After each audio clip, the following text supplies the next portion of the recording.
Alrighty, ladies and gentlemen, my name is Adam and this is Adam FPL, and welcome to the Game Week 22 preview.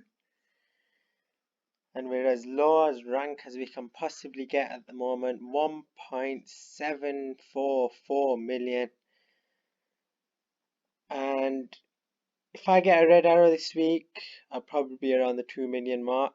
And if I do get a red arrow this week, this will be my last video on fantasy, so I've gotta pray that I get a green arrow this week. First thing to note, it's a Friday deadline, so that's the first warning, and it's 7 p.m. UK time. And let's go into my team for this week. We'll start off in goal, Fabianski. Away to Sheffield United, a difficult fixture. However, I'm hoping he can get some save points, and in addition to that, I do think they will be much more revitalised under new management with David Moyes, as they had been in their first game at home to Bournemouth. But the main reason as to why I've got him is for the double game week 24. Although they are two difficult fixtures and the two best teams in the league this season, I think hopefully he can nick some save points. And at 2.7%, I think it's a great differential to have. Then we'll go into the defence, and it's the guy on the other team, Lunny, at home to West Ham. I guess the perfect fixture, or should I say the perfect returns from this fixture would be a 0-0, so both would get clean sheets. However, I do hope Lunny maybe can get some attacking returns.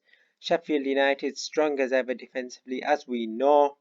Of course, they had a tough game away at Liverpool, but they are going to come back, and I think they might come back in this one. Then we have Kiko, and he plays away to Bournemouth. He did pick up a hamstring knock. I'm not too sure on the news on that at the moment. However, if he does get injured, it'll be the opponent, Bournemouth, and Rico will come in at home to Watford. And on the other side, should I say. And yeah, if he does get injured, it's not a problem. And if he does come out of the team, it's not too much concern because Rico will come in. But the reason why I've started Kiko over Rico is because Watford are in better form than Bournemouth, and Bournemouth have looked atrocious in recent weeks. Then we have Trent away to Tottenham.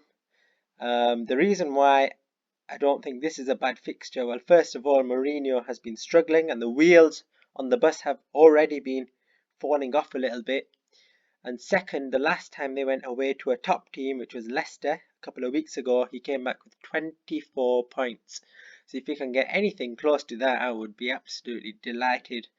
So I don't think it's the worst fixture in the world, to be honest. Then we have Adama Traore at home to Newcastle. I think this is a good fixture. Newcastle have got a lot of defensive injuries at the moment, and I think having that Wolves asset in there, who's currently in good form, I think that's a good player to have. Then we have Marshall at home to Norwich. Of course, United, they got embarrassed in the cup in midweek. He looked poor. Didn't look the best, to be honest, did Marshall. However, if there's any fixture, any home fixture with which he could come back, it would be Norwich at home. I'm hoping he can get some.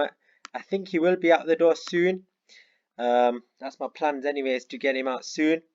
With Liverpool away looming. But hopefully this week he can get some attacking returns. This is last chance saloon for Anthony Marshall. Then we have my captain for this week, and that's KDB. And the reason for this is Villa. Don't let them sugarcoat. They went away to Burnley, they got a result, but before that they were in shocking form. They've conceded the most shots, and I think this is a game where KDB can really spray the ball all over the pitch really, and I think he's gonna control and dominate this game, and I hope he does. So he's gonna be my captain for this week. Then we have Sadio Mane away to Tottenham.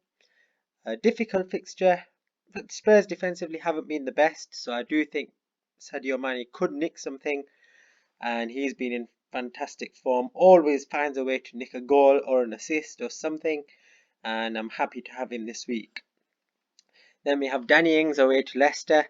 Difficult fixture, but what we do know is with Southampton is that whenever Southampton score, Ings is going to have a hand in it with a goal. And, he's got a difficult fixture, but after this, he's got a sea of green coming up. And if he keeps up this goal scoring form, just know he's going to be in for the points.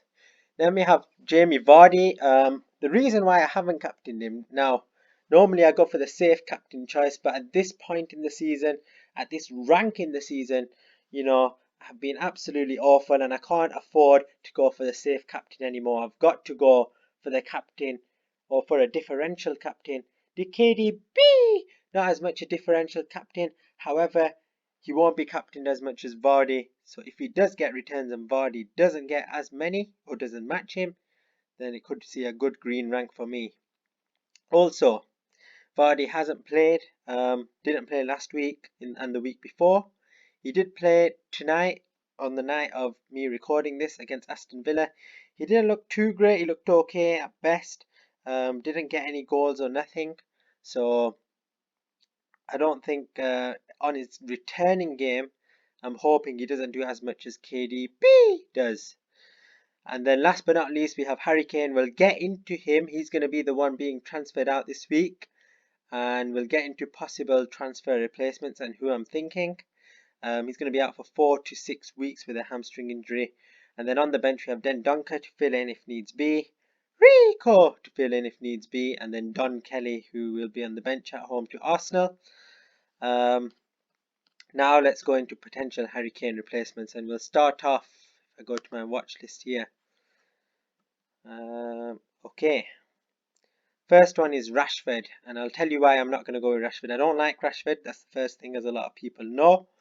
I've already got Martial, who I think provides a better value than Rashford does, and he's got Liverpool away, and that really puts me off. So I don't want to go for him this week. Definitely not. The second option would be Raúl Jimenez. Again, next two are pretty good, but then after that he's got a difficult run of games, and I've already got a Wolves asset in Traore, so I'm not sure about him, to be honest. Then we have Firmino. That would be an easier swap. However, I don't like Firmino as a fantasy asset, so I'm not going to go with him. Then we have Aguero, but I'll have to free up funds and I'll have to take a 4-point hit to get him in for Villa, and then after that it's a bit of a mediocre run for City coming up, so, and he's not guaranteed to start either. So, and then we have his counterpart Gabriel Jesus. Again, I don't really want to go with him either because he's not nailed on to start, and again City have got a bit of an awkward run coming up soon, so I don't want to go with him. We have Neal Maupay, who has a nice run of green fixtures coming up, 2.2% ownership, which is low, but I don't know, I'm just not convinced by him, to be honest. I don't know, I'm a bit skeptical. There's something that puts me off about going for Neal Maupay.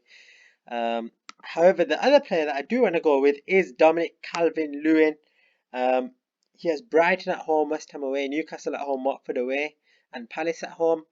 I do like him. I don't know, I kind of fancy him a little bit. 8 goals in about 20 games this season. He's not started every single one either. He's looking to be the main man under Ancelotti. Brighton at home, that's a brilliant fixture, and I think it will be him. Now you might be thinking, if I put in Dominic Calvert-Lewin this week, that leaves me with 5.5 million in the bank. Now I am going to sit on this 5.5 million, and I'll tell you why. Because the player I want to bring in, I want to go double Liverpool. I want to bring in Salah for the double game week, and then they have a sea of green coming up until more or less the end of the season. So I bring in Salah. This is the long-term plan, by the way. So Salah away to Tottenham or Martial at home to Norwich, and it will be Martial at home to Norwich, and I'll keep 5.5 million in the bank. So Salah will come in, that gives me 1.1 million to play around with, and then after that it gives me 6.6, and then the midfielder that I will bring in will be Jack Grealish, and that will be the plan in the long term. But as of right now, it's going to be possibly Harry Kane to Dominic Calvert-Lewin. The only other player that I might consider is Raúl Jimenez or Neal Maupay. So that's the fantasy team for this week. This has been Adam FPL. Until next time, peace!